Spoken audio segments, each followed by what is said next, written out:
घोसी उपचुनाव का रिजल्ट आ गया। 50,000 से ज्यादा मतों से सपा जीत गई। अब जीत हुई और इसमें गमछा का बहुत अहम योगदान है। गमछे की लड़ाई थी, सारी बात हम आपको बताएंगे। आप देख रहे थे इंटरव्यू इंडिया।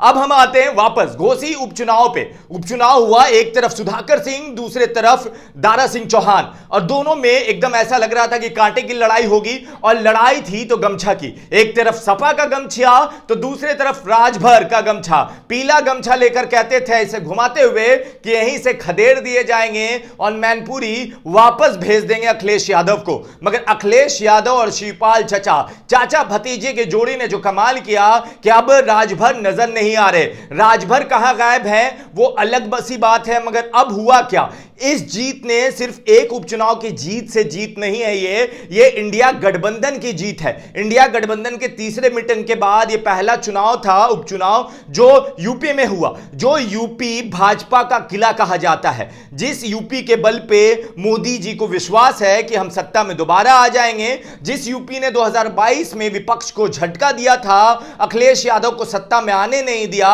और ऐसा कहा जा रहा था कि यूपी कमजोर कड़ी है इंडिया गठबंधन के लिए।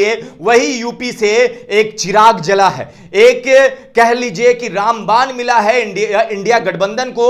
वो इंडिया गठबंधन, वो अखिलेश यादव जो हर उपचुनाव में हार का सामना कर रहे थे। आजमगढ़ जैसा किला भेद दिया था भाजपा ने, आजमगढ़ से हरा दिया था सपा को।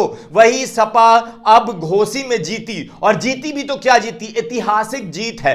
50,000 वोटों से यह ऐतिहासिक जीत सपा के लिए एक नई इबारत लिखेगी। साथ में इबारत लिखी जाएगी, और यह चैप्टर जहां सपा के लिए बहुत अच्छा है, वहीं राजभर के लिए दुखदाई है। राजभर रात भर दुख में रहेंगे और सोचेंगे कि यह क्या से क्या हो गए देखते देखते।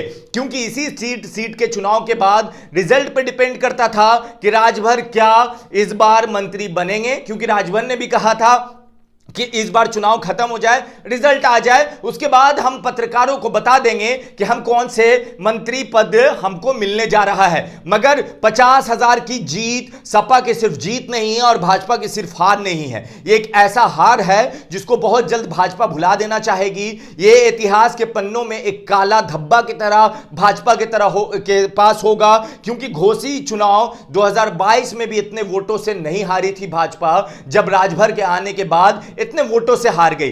दो वजह जो सबसे अहम रहा, एक सबसे बड़ी वजह वो ये कि सपा के जो वोटर थे उन्होंने दिल पे ले लिया राजभर का बयान। उन्होंने कहा था अहीरों को बुद्धि 12 बजे के बाद आती है। तो अहीरों ने ठान लिया कि 12 बजे से पहले इतना वोट कर दें कि बुद्धि 12 बजे के बाद भी आए तो कोई फर्क ना पड़े और जीत हो जाए। और इतना वोट किया अहीरों ने निकलकर। अल्पसंख्यक भी नहीं बटे, अल्पसंख्यक का वोट भी एक तरफा रहा है। और एक चीज हम इसमें आपको ऐड करते जा रहे हैं कि 32 राउंड की काउंटिंग थी, जिसमें 18 राउंड जो था वो भाजपा और राजभर समर्थन वाला इलाका था। उस 18 में से 11 राउंड में भाजपा पीछे रही है सपा से। मतलब ऐसा 11 राउंड जहां भाजपा का जो इलाका था वहां सपा ने उस किला को भेद दिया है। बाकी सपा अपने किले में मजबूत थी, वो मजबूत दिखी है। हम जैसे जैसे अपडेट आएगा, जैसे जैसे ट्वीट आता रहेगा, हम आपको अपडेट देते रहेंगे।